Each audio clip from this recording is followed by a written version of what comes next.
The COVID-19 pandemic didn't just close businesses and cancel events. The pandemic took everything we thought we understood about community health and broke it wide open. In San Francisco, it exposed a mental health crisis among children, devastated a creative workforce that was already living on the edge, and forced community health centers in some of our most underserved neighborhoods to reinvent what care even looks like. But here's what else happened. People fought back, organizations pivoted, and community leaders dug in. This is Voices of the Community. I'm George Koster. Welcome to the sixth and final highlight episode of our special series on the COVID-19 pandemic's impact on our communities. We feature the voices of 19 community leaders who share the lessons that matter most. 19 experts, 60 minutes, one mission. The pandemic's lasting impact on human and mental health in the San Francisco Bay Area, told by the people on the front lines. Our associate producer and co-host, Eric Estrada, will be your steward through this hour. Eric, take it away. Our first voices are Justine Underhill, Chief Program Officer, and Greg Biggs, Director of Advancement at Edgewood Center for Children and Families. When the pandemic hit, Edgewood mobilized a fundraising campaign to provide hazard pay and protective equipment for frontline mental health workers and to keep their in-person residential treatment campus running. Justine, anything else on how the staff has responded to COVID or things that you both see, especially now with a new round of funding to come in to help that work? And to your point, I think what's finally, dawned on so many people is after a year of being locked down with each other, that mental health services are even that much more important than they were a year ago. Yeah, I have to say that supporting staff who work 24/7 in person to care for kids who are in intensive level mental health treatment during this time has been really an amazing experience, a challenging and amazing experience. And our staff have at times been scared, have gotten sick themselves. It's hard to keep the morale up. And they have continued to come in and run these services in just an incredible way. We have staff who are coming in full PPE every day and every night to support kids who are going through these crises. And it's really been heroic.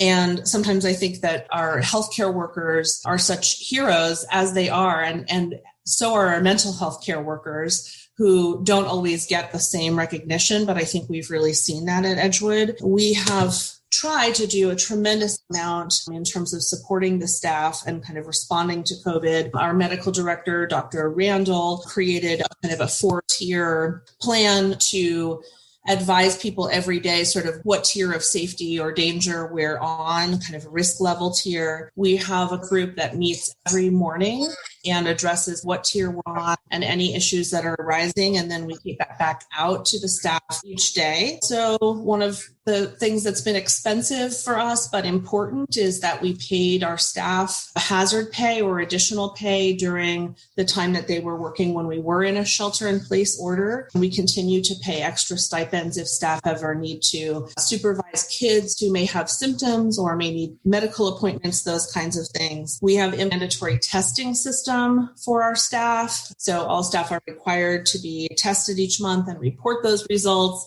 And then we've worked very hard. Our staff have been fortunate to have the opportunity to be vaccinated. We've worked really hard to encourage that for all of our staff, as well as to provide information for our clients who our staff are also supporting in terms of getting vaccines. And then we've collaborated with the Department of Public Health when we've needed to around any kind of COVID safety issues on the campus. So we've done a lot to respond. And like I said, our staff has been really incredible.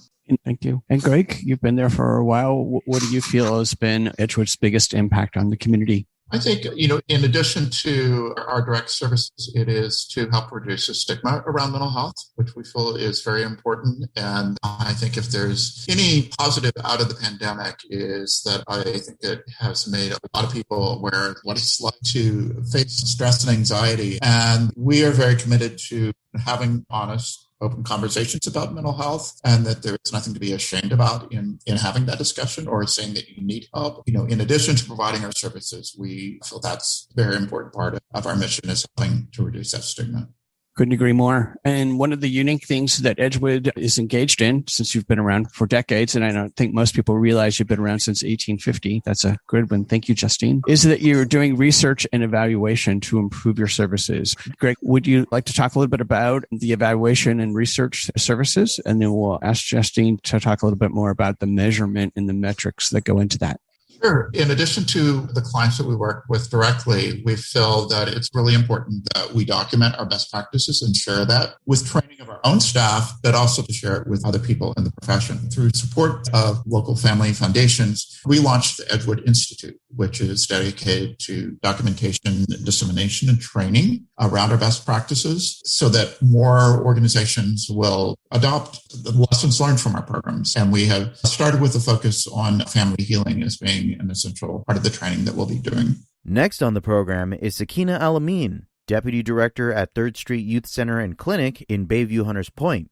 During the pandemic, she declared what many already knew: housing is healthcare, and proved it by achieving one of the city's highest youth housing rates. We also feature the voice of Lislyn Lacoste, Executive Director of B-Magic, a program under the San Francisco Public Defender's Office. She connects over 70 community organizations in Bayview Hunters Point to keep young people out of the justice system. And Sekeenah, can you talk a little bit more in depth that you guys are doing rapid rehousing? Only because, as we all know, housing, especially in the Southeast communities, has become extraordinarily expensive and really hard. And the mayor's whole mission talking about trying to get youth who are unhoused into some form of housing. And so finally, we appear to get the idea that housing first is really the way to stabilize that. So I would love it if you could just share a little bit more depth, because it sounds easy, but I know it's really complex. It is complex. And one of the things that COVID has taught us is that housing really is healthcare. And so for us, when the pandemic hit, it was extremely important for us to mobilize and to get our youth housed as quickly as possible and off of the streets. In the Bayview, our youth don't necessarily look like the typical person that's struggling with housing insecurity. And so a lot of our youth are often overlooked, but we want our youth to know that we see them, we see their struggles. And so we have a concerted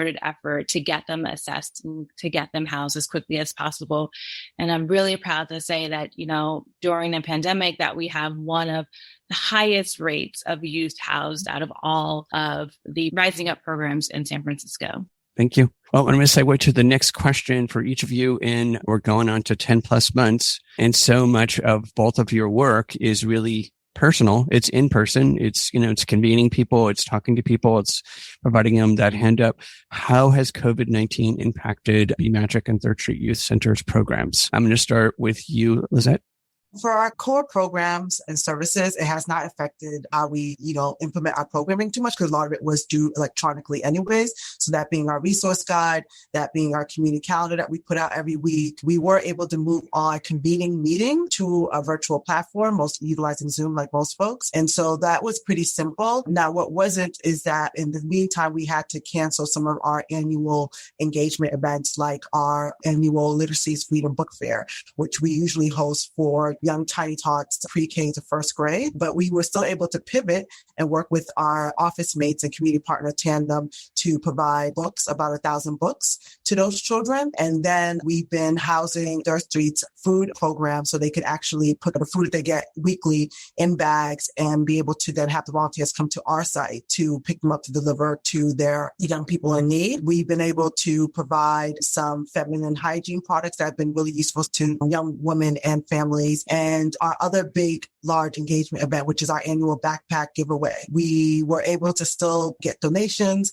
and distribute actually one of our largest numbers of backpacks and school supplies we've ever done. In the last 17 years, we gave a little over 2,600 backpacks and school supplies away to children K through 12th grade. And so we were still able to provide that service. However, it wasn't the big community building event that we usually have, where we have different community-based organizations come through and provide out of school time services and sign up families before going back to the school year in person. And so we did manage to host a resource fair that was virtual to provide parents and young people opportunities for enrichment programs that were just pivoting to an online platform. Thank you, Lislyn. And Sekeenah? For 3rd Street, immediately we had to move most of our services online, so remotely. And we actually do a pretty good job at it. but it's been hard. It's been hard for our families. It's been hard for our youth, hard for our staff, because there's a loss of connection. 3rd Street really was a hub for youth. It was a place where they could go and feel safe and feel connected, and it was theirs. They designed the office. They designed the art on the walls. They picked out the couches. It was kind of like a second home for them. So that's something that we've lost through COVID. On the flip side, I'd have to say that the crisis has really crystallized the importance of our work. COVID has exposed the fracture points in our society, and neighborhoods like the Bayview have suffered disproportionately from COVID. A lot of our youth, a lot of our families lost jobs, lost wages, were sent out into the front lines to do essential work without protection. And that's made our commitment stronger, because we see how vulnerable our communities are and how needed these services are at this moment and beyond. So just to follow up to that, the clinic, is it just specifically focused on youth? You're not providing health services for, I'm thinking of vaccinations, right? And the distribution of vaccinations. And obviously youth are even lower down the list than so many other people, but is the clinic working with other, and back to Liz Lynn's point about the 4 clinics bringing clinics together, I'm just thinking of distribution of vaccines, for example, and vaccine education and testing, which I know is, again, miserably poor throughout the state and specifically in San Francisco and its lower income communities. Yeah, that's a good question. Right now, the clinic is still just focused on primary care and sexual reproductive health, which is actually really important at a time like this to make sure that we are talking about our youth and sexual reproductive health and how they're able to manage that in a pandemic. I'd like to turn to my next question for both of you, and that is, and you've both been at this for a while, if each of you could talk about what you feel has been the biggest impact of Be Magic and 3rd Street Youth Center's programs on the youth and families in the Bayview. I think for us, the biggest impact has been that we are a consistent and reliable source of just resources. And because, like I said, we have a large network, if families or young people get in touch with us and are in need of some type of service, we're quickly able to get them the services that they need and provide them a reliable contact and actually pretty much walk them to that organization and get them, the services and the resources that they need.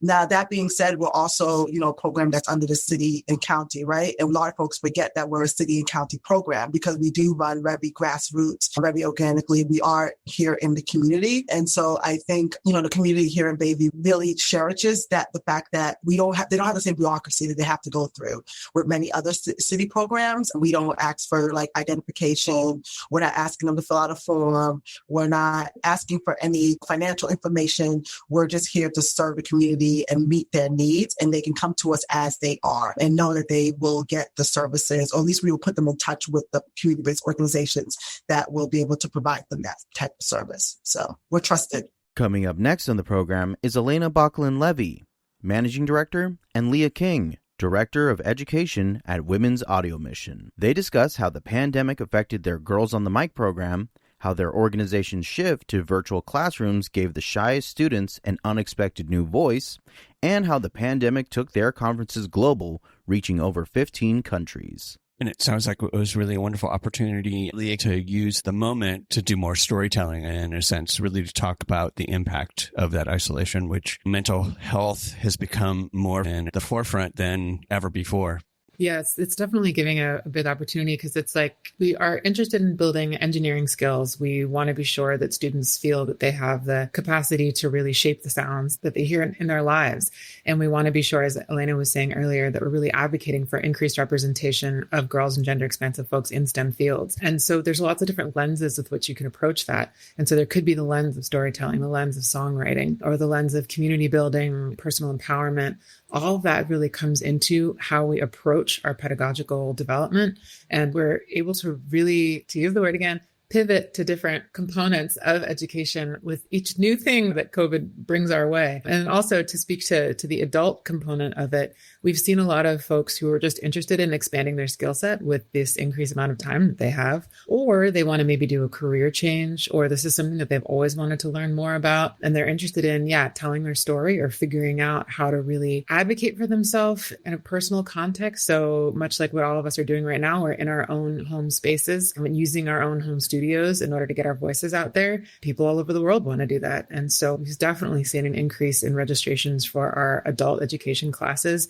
People want to know, how do you set up a mic? How do you plug that in? How do you make your work happen? But then we also have more advanced technological classes like post-production sound and audio editing, and what we call our level 2 classes for recording techniques and microphone placement, things like that. So people can really get a lot farther and a lot deeper into different components of audio that they might want to be exploring. I would like to turn to one of my favorite questions that we've been doing through the series, which is to have each of you share perhaps one of your favorite stories of working at WHAM, and then your thoughts on the impact that WHAM's having on young women in our community and their families. So, Elena, would you like to go first? And we'll go back to Leah. I was going to say, Leah, do you want to start? Well, sure. Yeah. I mean, we do love to talk about our young folks. So I think something that's really interesting with one of the potentials, one of the positive outcomes of virtual learning is that we're finding new accessibility points for different styles of learners.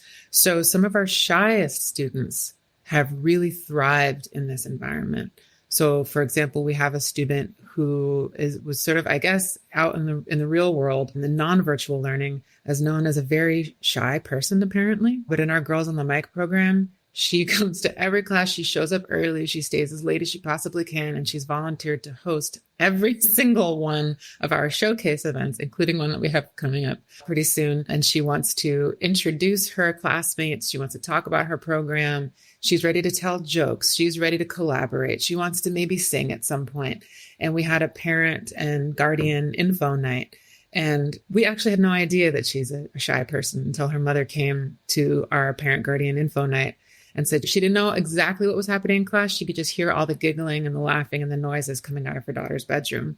And it was super helpful for her to get to know us, to get to know the class, because she couldn't believe that her daughter was seen as not shy in our program. And it's given her a whole new approach to learning and to interacting with other students beyond just the fact that she's creating new sounds and new projects and learning about engineering. It's also really helping her thrive as a student. So that was, I think, really moving for us to learn about. And because making that 5% number higher, it's not just about giving people the opportunity to have these careers. It's hoping that they stay in these jobs, and it's helping to educate the community to encourage young women and gender expansive people to apply for those jobs, see themselves as potentially keeping those jobs, and then really change the entire perspective of how we think about audio education and STEM and engineering careers in general. So if someone can feel encouraged and supported and enlivened by what happens in our classrooms, we know that that's just going to have reverberations throughout the rest of her life, and also for people who look like her. So that's really what we're going for. Thank you. Great story. I love that story. So it made me think of kind of in the pre-pandemic times when students could come into our physical studio space. And there's a similar transformation. There's a couple times I can remember where students walk into that room and see this massive console and equipment. And it's intimidating for me. Like that can be a scary space. And those moments of both demystifying, but also when they can put their hands on a fader and move the knob and then affect something and their friend is on the mic, like that specific tangible moment of feeling like just exactly what Leah was saying, like seeing yourself in this space. There's a great quote that one of the young people gave one time, which is like, I see myself as a boss in this space. Like I see myself here. And that, I think Leah just said it, like that's the gold right there, is that ability to see yourself in the position and then learn the skills to be able to do it. So I think that's a really special, magical moment in those times. And I'm excited for the days when we're back in the studio doing the hands-on and now incorporating all of the virtual and extended learning that we've been able to do. We now turn to Julie Baker, Executive Director of Californians for the Arts, Ralph Remington, Director of Cultural Affairs at the San Francisco Arts Commission, and Jason Blackwell, Director of Community Investments at the Yerba Buena Center for the Arts, as they discuss how California's creative economy represents 25% of the nation's total, prove that arts are not a luxury to be forgotten, how the arts are tools for community development, and how to place more financial resources directly into artists' hands. Thank you. So I wanted to provide for the audience a little bit more context on why I wanted to bring you all together, and that is from each of your perspective, kind of get your take on the economic impact of our arts and cultural economy. And Julie, I'm going to turn to you because you've done a lot of work on this on both the state level and then helped, work at a regional and even a granular kind of city or county level with regards to working with organizations to help them, and to talk a little bit about our upcoming, we're coming into April, which you've helped create as an entire month-long process for organizations to really lobby, their statewide government. So take it away. Yeah, absolutely. I mean, number one, yes, we are a mighty force in the state of California. I mean, we're 25% of the nation's creative economy and industries are located here in the state of California. We're ahead of agriculture and transportation in terms of our gross domestic product output, over $235 billion industry. And we employ, in the height, close to 750,000 people in the state just directly, not in terms of value add as well. In the BEA, the Bureau of Economic Analysis numbers just came out, and from 2019 to 2020, we lost close to 100,000 jobs in the state of California for the arts and culture workforce. So the impact, as we know, of COVID has been tremendous. It continues. We're not through this. We're not done. The relief that we've received both at the federal and state and local level, which I know Ralph and Jason can speak to in terms of San Francisco's commitment, has basically been the lifeline, right? But it hasn't been the lifeline equitably for everyone. And it certainly hasn't always been the lifeline for the workforce. And so that's why you're seeing these numbers. The other thing that is important in terms of numbers is that those only capture people who are full employees. And yet people in the arts are 3 times more likely to be self-employed. So we have to take a real deep look at who is this workforce. We, of course, as advocates, we know the value. But how are they truly being, sustained by both public policy, our local investments, the, organizations like what YBCA has been doing with guaranteed basic income pilots? Those sorts of things are, I think, what we've all had really come to realize, particularly with the highlight of what the pandemic has shown us, and particularly with the emphasis and disproportionate impact to our Black, Indigenous, people of color communities, our rural communities, the places where there is not philanthropy invested at the same level, are reliant on the public sector. And we need to really understand and lift up the value of the creative process and investing in creativity. That was a great overview. And Jason, turning to you, I would love to get your take on where you feel the COVID has impacted artists. You worked for Grants for the Arts for a while before YPCA as well. And YPCA has been the center of this ecosystem of funds flowing from the city and private, et cetera. But I'd love to get your take on how COVID's impacted artists, where you see it going, and from your perspective, seeing arts and culture as an economic redevelopment tool. Definitely. Hearing Julie and hearing Ralph speak on the depth of experience in which both of their organizations have been working in this field versus YBCA, who just really started using being a development or a financial space for artists and arts organizations during the guaranteed income pilot. And now through the 2 initiatives that we're now funding, we just are expanding our investment pillar and seeing what we can do as a community-driven organization. But I want to take a step back and think about the Arts and the Economy report that was produced and created by San Francisco Arts Commission, Grants for the Arts, San Francisco Travel Association, as well as the War Memorial, and really look at the intersection of where arts is just beyond the arts ecosystem, and what the arts does for the economy is beyond what we do on stages or in galleries, and how that report really spoke directly to how we activated corridors and spaces across San Francisco, how it was an intersection of the mom and pop restaurant, as well as the winery, as well as the show itself, that really charged the economic recovery or charged the economic corridors of those spaces. And that without those space of organizations having performances, having gallery openings, that's when the darkness came to those areas and really affected the economy of San Francisco. And I think with the work that Julie's doing, with the work that Ralph's doing, and recharging and allowing for that vitality to come back to those sections, then now the economy is becoming stronger and fostering better connections with the artist groups that are in their areas, but also across the city itself, of people seeing how, without this driving force, how integral art is for everything else to continue in its own way. So that's something I really have been thinking about lately, of what is a way that we can communicate that and expand that narrative of how essential the arts are to the economic recovery of the city when it comes to food, culture, and when it comes to transportation, and when it comes to any other facet that we really rely on to make this place a very central place for arts and culture in the country. With YBCA specifically, we are really leaning into these 3 different pillars of the organization. One being championing, being an advocate for arts and arts organizations from the smaller level of local government, and being that hub for local government dollars to be pervasive across the community itself. And we hope that it will make a nice splash across the state. We know it's not a lot of money. We know that it's about 1,900 artists are going to be affected, are going to be awarded through this program, but we know that there's going to be more dollars to come, and that once we really see what is used and how the needs need to be met, YBCA wants to be a central pillar in really disseminating that across the Bay Area, but hopefully the state as well. Thank you. And Ralph, a favorite story in all of your work throughout the country? I would say my favorite story is how we were able to come together as a community in Tempe, Arizona, and put on the ballot an arts and culture tax, where we ask for 1/10 of a cent of sales tax to go directly to arts and culture. And as a result, on a typical year, that would be like that we did that in 2018. In a typical year for Tempe, Arizona, that would have been $10 million. I think now they made 13 to 15 million during that first COVID year. And that really illustrates the point and the power of that, because for instance, in San Francisco, we have a hotel tax, and the hotel tax, we lost money because it's tied to the tourism industry.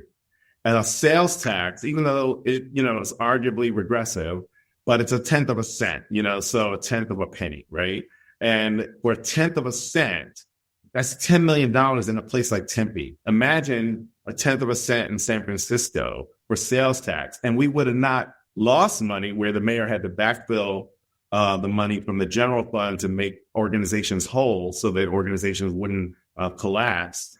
But instead, we would have made money, because every time you buy, we're capturing that tax, and the arts and culture sector would capture that tax. So if we had that here. So I think that's my favorite story, because as a result of that, in 2018, Tempe is now in really great financial shape in their arts and culture sector. And you're going to see great things from them in the future because of that. And I think it really stabilizes an arts and cultural environment. Here's what's emerging from these conversations. First, mental health care workers are frontline heroes who rarely get recognized as such. Edgewood staff came in every day in full PPE to care for children in crisis. Second, housing is healthcare. 3rd Street Youth Center proved that during COVID by achieving one of the highest youth housing rates in the city. Third, the pandemic gave shy students a voice. Women's audio missions saw young women transform through virtual learning in ways that surprised even their own families. Fourth, 56% of performing arts workers were unemployed. And this is career loss, not just job loss. And fifth, communities already living with structural racism bore the heaviest mental health burden, and the organizations serving them were the last to receive equitable relief. You are listening to independent community journalism. No corporate sponsor, no gatekeepers, just the voices that matter. If this reporting means something to you, help us keep going. Visit georgecoster.com and hit the donate button. Every dollar directly funds the next series, the next story, the next community leader who deserves to be heard.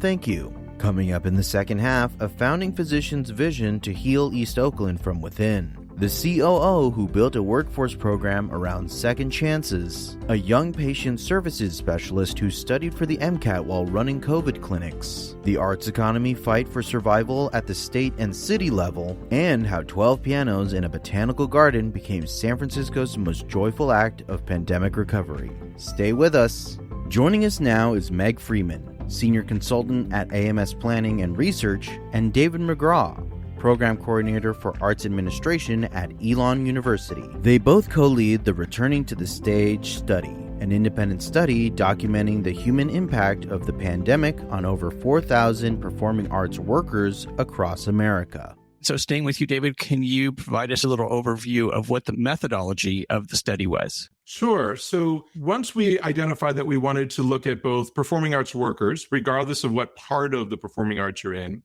we also want to look at volunteers. One of the earliest surprises that we had was just how many people who work in the performing arts also volunteer in the performing arts. So we found of our initial group, only 4% were saying they were strictly volunteers, but 48% said that they not only worked, but also volunteered. So when they had time off, what did they do with their free time? They went right back to the performing arts. So that was interesting to see that level of loyalty to the field. And then many times people would volunteer in a different discipline or a different work position. So to see some of those initial ways, we also wanted in the design of this survey to make it as simple as possible for the participant. And knowing that some of our questions could potentially cause trauma as people are reliving a very difficult part of their lives. So in creating the study, actually, if you look at the back end of it, it's actually 5 different surveys put together so that we can be very strategic about only asking the questions we need to of any one participant. And then we can build out from there and do more of the labor after the fact. Staying with you, Meg, could you walk us through the research and your analysis of it and the COVID-19 impact on the performing arts workforce? Paint a picture of what you both have heard from performing arts workers over this last year. Absolutely. We hypothesized, and the data bears out, that these workers are enormously resourceful. They've applied to 3, 4, 5 or more kinds of financial relief program and pursued these things. And it's not check the box and move on with your life. They've helped each other a lot. David can talk a little bit about the types of coping strategies that folks have used and what they've leaned on and learned about in terms of coping with this time. So yeah, we were looking at these strategies. And when we kind of say broadly coping, it's really how people were addressing their current needs and how quickly they were able to pivot. So we were asking questions about physical and mental strategies. So this could be something as simple as exercise or meditation. We were also, though, looking at socialization. So were people staying in contact? And really, that was also one of our goals of the study, is that we didn't want to just kind of extract this information, but we wanted participation in the study to itself do good, to connect people, to let people know that their experiences are not unique, that there are others who are going through something similar that they can hopefully bond over. We also saw that a number of people use this as a chance to organize their lives or to take on new learning or career development strategies as they're thinking what the future holds. And not surprisingly, so many people in the study were using creative strategies. So even though they weren't being paid to be creating new art, they were still making the art. It gives them the satisfaction and fulfillment. But then the last of the strategies we looked at, the 8th strategy, we were actually a little surprised at some of the numbers there, and that was on activism. So many people in the performing arts are turning to activism, whether that could be civic engagement through voting, or it could be through other measures of giving back to their community, but feeling like this is part of what they do, is part of their identity. And so to be able to see the ways that performing arts workers use all of these strategies to both care for themselves and care for their communities. And it seems like in reading it, the two that stood out for me were the creativity component of it and the civic engagement component of it. Those appear to be the two big ones that a higher percentage of people engaged in. Yeah, I mean, some of the numbers are just extraordinary, that 88% of the participants had voted that year. Over 60% had not only given to a charity, but had given to a new charity. So even though we were hit with record numbers of unemployment, people were still finding ways to give back. And that's really just so encouraging, because sometimes the performing arts can be seen as its own sort of discipline or siloed or traveling workers. But really, so many people are about, how do I improve my own community? Meg, turning to you, just like the larger economy / society, Black, Indigenous, and people of color have been impacted immensely by both the pandemic and the subsequent economic meltdown. How has that loss within the performing arts community of Black, Indigenous, people of color impacted them more so than the general population inside the workforce? I'm grateful that you're asking a question. And I do want to emphasize that I'm a white researcher, so I can speak about the people who chose to participate in this study, but I'm not going to suggest that I could speak for these individuals. What we do see is that activism is especially evident in the Black, Indigenous, and people of color performing arts workers who participated in Return to the Stage. We don't know what type of activism they participated in. We didn't ask that question because we don't consider that our purview, candidly. And perhaps the more striking and even concerning thing is that these respondents reported a pronounced and somewhat growing inclination to leave the field. Before COVID, about 11% of these respondents indicated that they might exit the field in the next 5 years. In July 2020, that percentage went up to around a quarter of BIPOC respondents. And in January 2021, the percentage saying they might leave the field in 5 years rose again to be almost a third of BIPOC respondents. So this is a big difference from the overall BIPOC and not BIPOC respondents we're hearing from, where the inclination to leave declined between July 20 and January 21. And this suggests some pretty big questions for performing arts employers and other sort of, in not-for-profit parlance, we might call them stakeholders. How can performing arts employers make themselves really competitive if they promised to hire more BIPOC folks if the talent pool is actually shrinking or is actually at risk of shrinking for a great variety of reasons? And perhaps is the inclination to leave the field sensitive to things that could be changed pretty quickly, like wages? Or, and I would hypothesize that are deeper cultural changes needed in addition to a set of fast and easily accomplished changes? The only answer to that is time. But these are big and important questions. And right now, the data suggests that the flight risk, if you will, is a big thing to pay attention to. Up next are Stephanie Linder, CEO of the Gardens of Golden Gate Park, Dean Mermel, co-founder of Sunset Piano and co-creator of Flower Piano, and Mauro Fortissimo, musician, painter, and co-founder of Sunset Piano, as they discuss how COVID-19 impacted their Flower Piano Music Festival and how their interactive music festival brought people together for the first time since the pandemic began. And Mauro and Dean, you're performing artists, right? And I think most people don't realize that 90% of our performing arts employees, if you will, were all furloughed, laid off, et cetera, because everything shut down. And at least you had the benefit, if you will, performing outside. How did the COVID-19 pandemic affect you guys on an individual level, but then also, your ability to bring Flower Piano back? Yeah, well, impact everybody, obviously. And then when we did it last year, unfortunately, got cut down to half of the time instead of 12 days to 6. In many ways, I think we're liking it now. The main difference was that we used to have 2 weekends, and those 2 weekends we could invite more players to play. So that's why the numbers are a bit crunched with players that we had to decline. That was kind of, as an organization, the biggest impact on us was to make it shorter. We're working still navigating through that. In a personal level, yeah, like everybody else, we had to be at home. As a gig worker, I think we were lucky to get some government help. Some other places they weren't as lucky. And I think most of the musicians will survive with that. I'm playing sometimes outdoors in places that maybe weren't supposed to, but I personally kept doing that, taking a piano here and there without advertising any of it.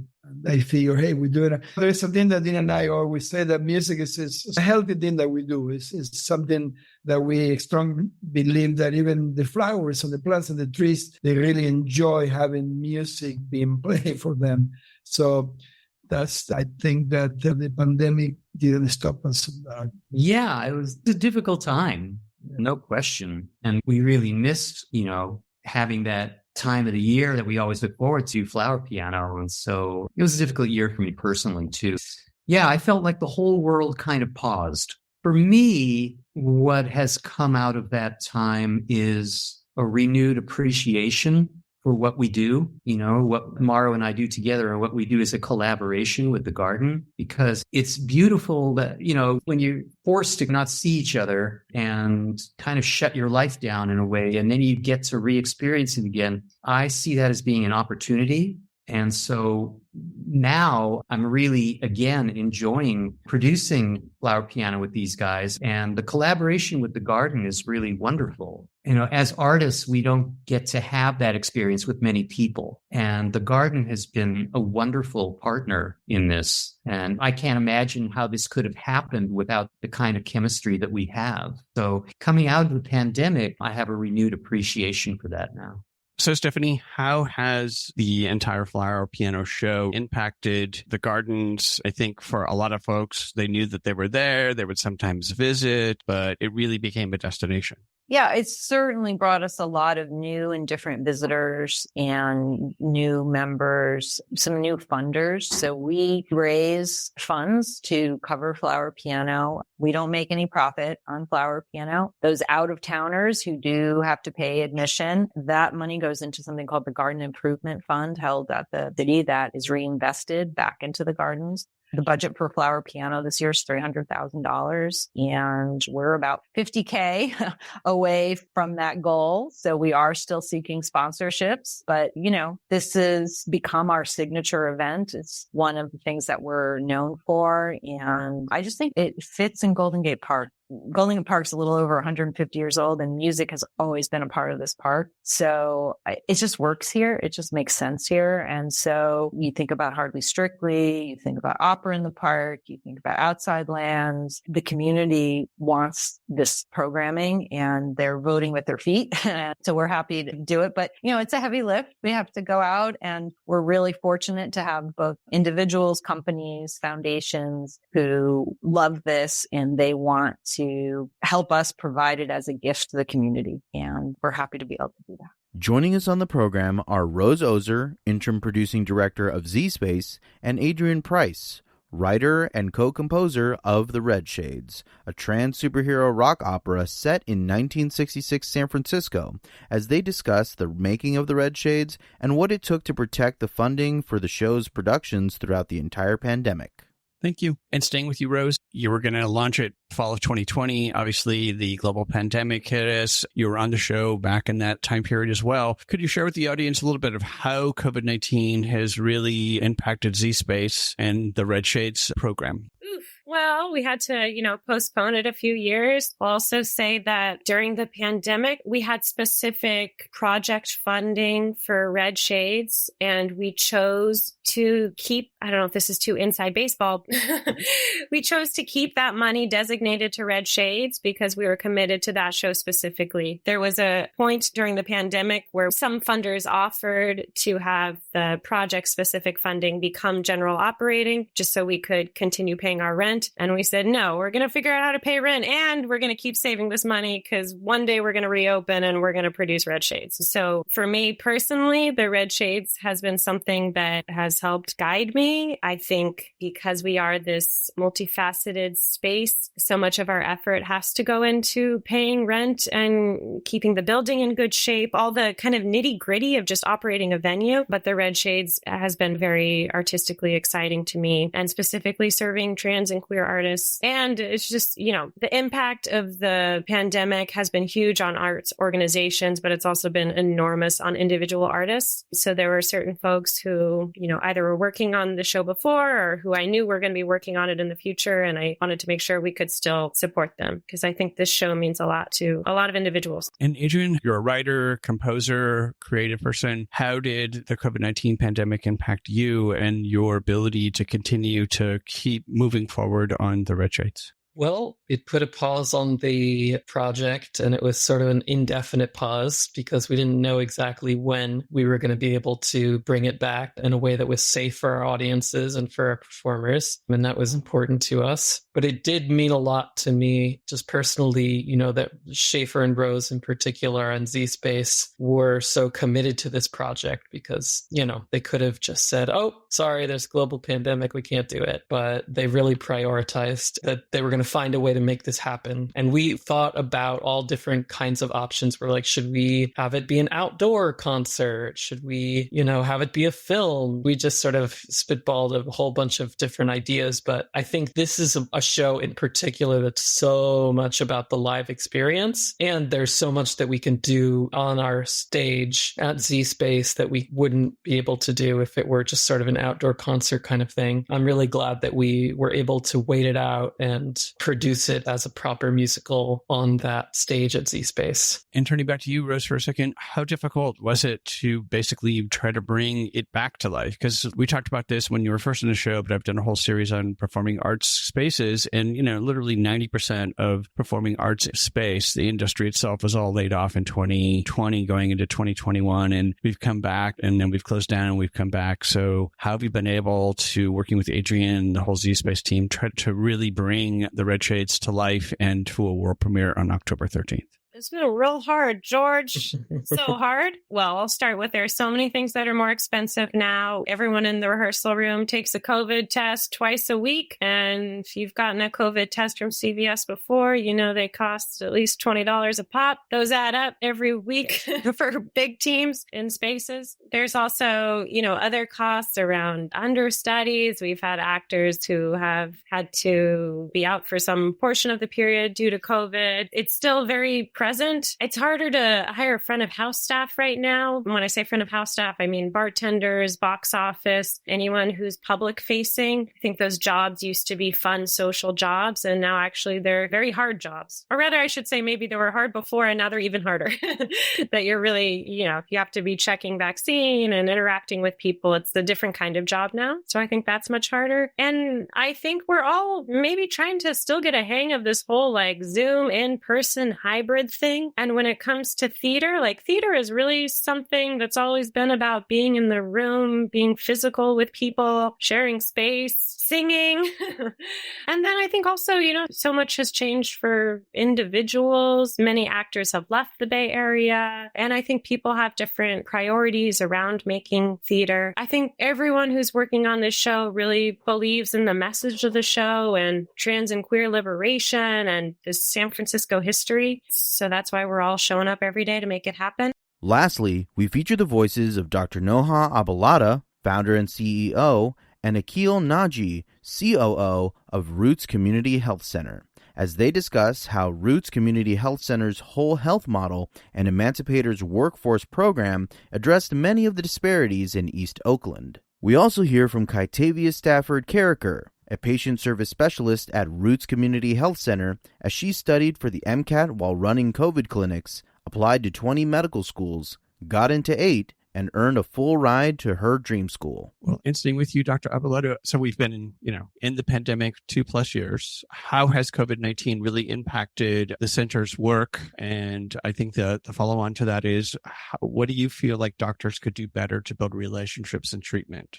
Those are both big questions. When the pandemic came, we sort of knew just almost instinctively, we are going to have to get in front of this because nobody else is coming to save us. Nobody is going to be coming to our community to be specifically ensuring that they have the resources and the information. So we mobilized very quickly, and we actually set up the first walk-up testing site in the whole Bay Area, and that was in April 2020. And we've been testing really 3 times a week at that site ever since, and we've been testing both in Oakland and San Jose, really on a consistent basis this entire pandemic. We set up for vaccination. We're also treating. And so we've really had to stay at the forefront with this pandemic because our communities have been disproportionately hit. And we knew that before it unfolded because we already know about the other disparities that we deal with. We already knew that our community was disproportionately going to be living in more crowded households, being essential workers, taking public transportation. So all of the things that put them at increased risk of actually contracting COVID. And we also knew that our community would be at greater risk of poor outcomes because of the underlying conditions that they may have, diabetes, high blood pressure, et cetera. So we really took that responsibility on, and we were sort of quick out of the gate to be able to provide these services. And so we were testing. And in the beginning, of course, it was just overwhelming how much testing. And so what we really took very seriously was also our role in terms of understanding what was happening and being able to explain that back out to the community. So we had just this wealth of data that we were collecting that we were able to help inform the community what we were seeing. And so we were able to say, hey, we're seeing more outbreaks in people in the construction industry, or, hey, we're seeing more outbreaks in this particular neighborhood. And we were actually able to use that information and in partnership with many other organizations, advocate for things like not reopening the first time when things were just starting to really take off in our community and where we were having major outbreaks in East Oakland. And there was all this pressure to reopen. And so we were able to advocate, hey, wait, we need to pause for a minute until we make sure that everyone's okay and that everyone really understands what's going on. And we've been able to successfully advocate for different things around masking guidelines and making sure that our children in school are better protected. And a big part of that ability to be advocates has to do with how closely connected we are to the data on the ground and hearing from folks on the ground as to what's needed and what they're experiencing. And I think the other thing that it really kind of forced us to do was to figure out ways to communicate more broadly with our community. And so it's not just about the people walking in our doors, but it is about everyone who's touching us in any way and anyone who wants to get information that's really rooted in our communities and in a way that's relatable. So we've really had to scale up, I think, in a number of areas. And one of those actually is just this health communication and how important it is to be able to deliver information to people in a way that is understandable and relatable and that they can act upon it. And so that's kind of the responsibility that I feel like our entire team took on during the pandemic and continues to do. Thank you. That was really wonderful. I want to turn to Kai, and since you were on the front lines of this, could you share one of your favorite stories during the last 2 years of working really on the front lines with COVID, with your community members, patients, et cetera?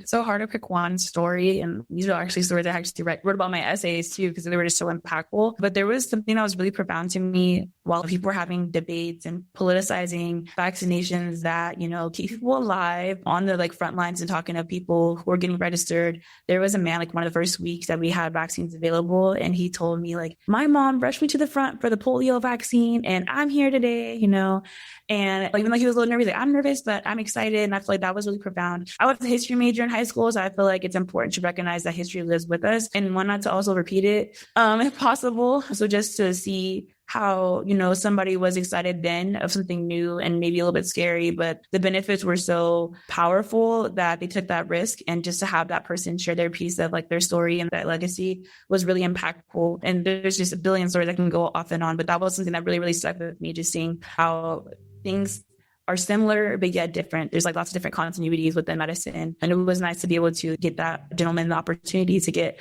his vaccine so early. Thank you.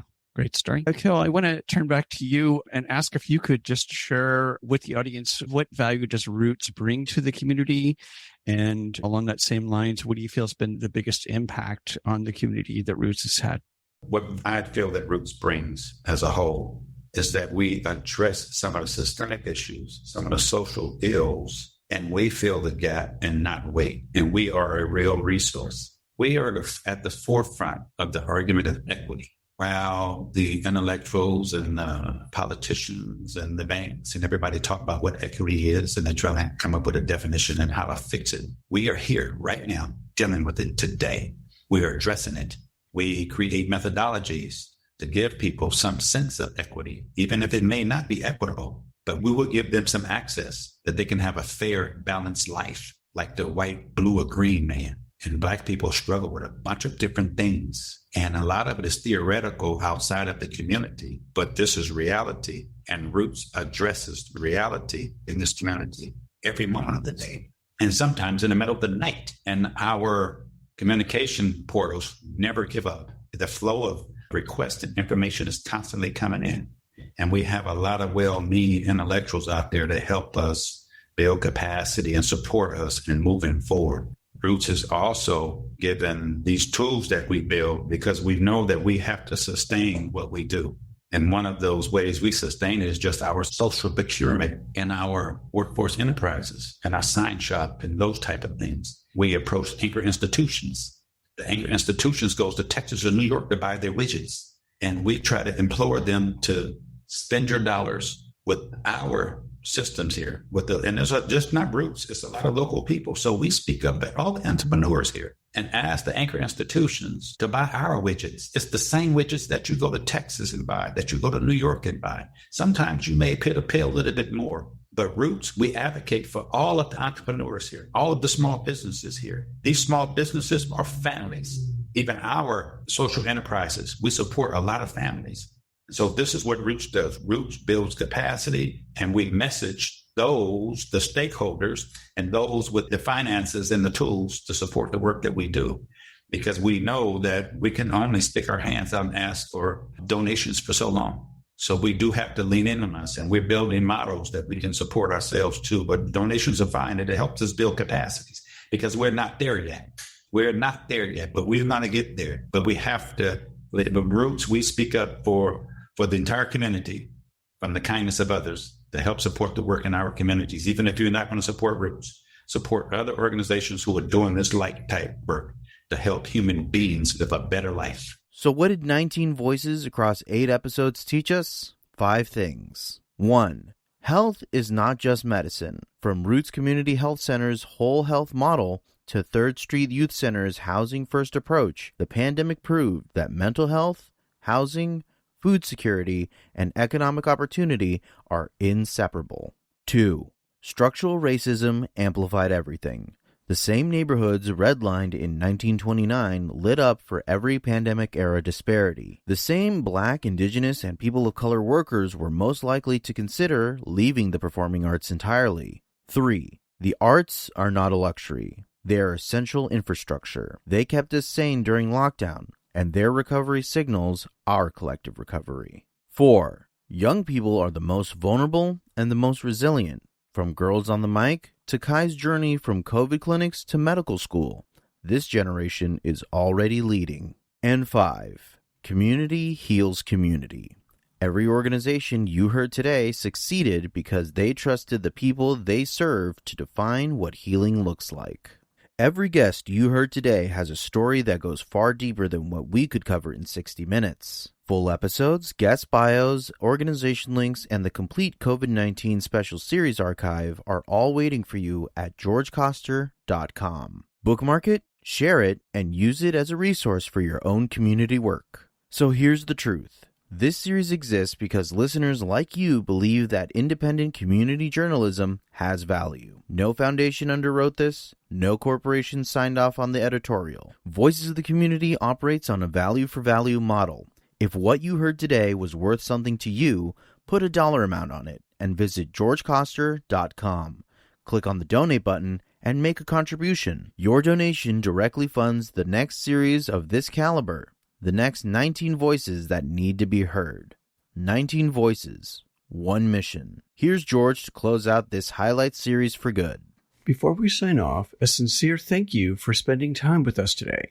This episode is part of our special highlight shows drawn from our COVID-19 special series, a body of work that began when Bayvac Media invited us, under Paula Argoni's leadership, to co-produce SF Nonprofit Spotlight.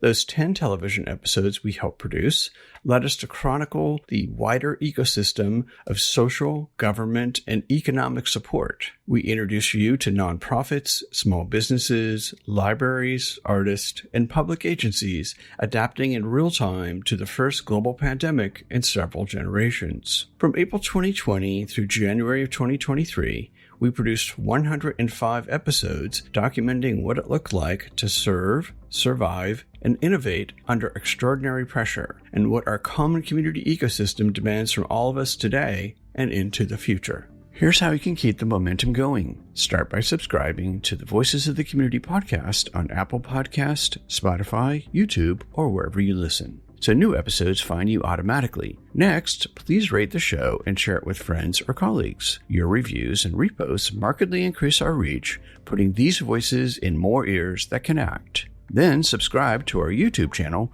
for full video episodes and archives. Search YouTube for Geo Coster and click subscribe. If this storytelling serves you, please consider making a tax-deductible donation at voicesofthecommunity.com. Just click the donate button, and your contribution directly supports field reporting, editing, mixing, transcription, and distribution. It keeps community media independent and accessible. We also want to hear from you. Send feedback on today's show, propose topics, or suggest guests by emailing George at georgecoster.com. Your notes shape our editorial calendar and introduce us to new problem solvers. We could not make these shows possible without our wonderful team.